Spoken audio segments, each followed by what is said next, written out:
बुद्ध ने शिष्यों के सामने एक रस्सी में 3 गांठ लगाई और पूछा कि क्या ये वही रस्सी है जो गांठ बांधने से पहले थी।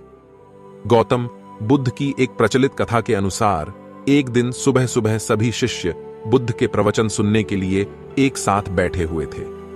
कुछ देर बाद बुद्ध अपने साथ एक रस्सी लेकर आए। तथागत के हाथ में रस्सी देखकर सभी शिष्यों को हैरानी हुई। बुद्ध अपने आसन पर बैठे और उन्होंने रस्सी में एक के बाद एक 3 गांठ बांध दी। इसके बाद उन्होंने शिष्यों से पूछा कि क्या यह वही रस्सी है जो गांठ बांधने से पहले थी। इस प्रश्न के जवाब में एक शिष्य ने कहा कि तथागत, इसका उत्तर थोड़ा मुश्किल है। यह हमारे देखने के तरीके पर निर्भर करता है। एक तरह से तो रस्सी वही है, इसमें कोई बदलाव नहीं है। एक अन्य शिष्य ने कहा कि अब इसमें 3 गांठें लगी हुई हैं जो कि पहले रस्सी में नहीं थी। इसे बदला हुआ भी कह सकते हैं। कुछ शिष्यों ने कहा कि वास्तव में मूल रूप से रस्सी वही है, लेकिन बदली हुई दिख है, लेकिन इसका मूल स्वरूप बदला नहीं है।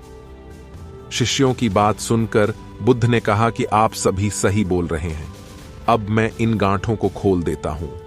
ये बोलकर बुद्ध रस्सी के दोनों सिरों को खींचने लगे। बुद्ध ने पूछा कि क्या इस प्रकार रस्सी की गांठें खुल जाएंगी। सभी शिष्यों ने कहा कि नहीं, ऐसा करने से तो गांठें और ज्यादा कस जाएंगी, इन्हें खोलना और मुश्किल हो जाएगा। बुद्ध ने कहा कि ठीक है, अब एक अंतिम प्रश्न, इन गांठों को खोलने के लिए हमें क्या करना होगा। शिष्यों ने कहा कि हमें इन गांठों को ध्यान से देखना होगा, जिससे हम जान सकें कि इन्हें कैसे लगाया गया है।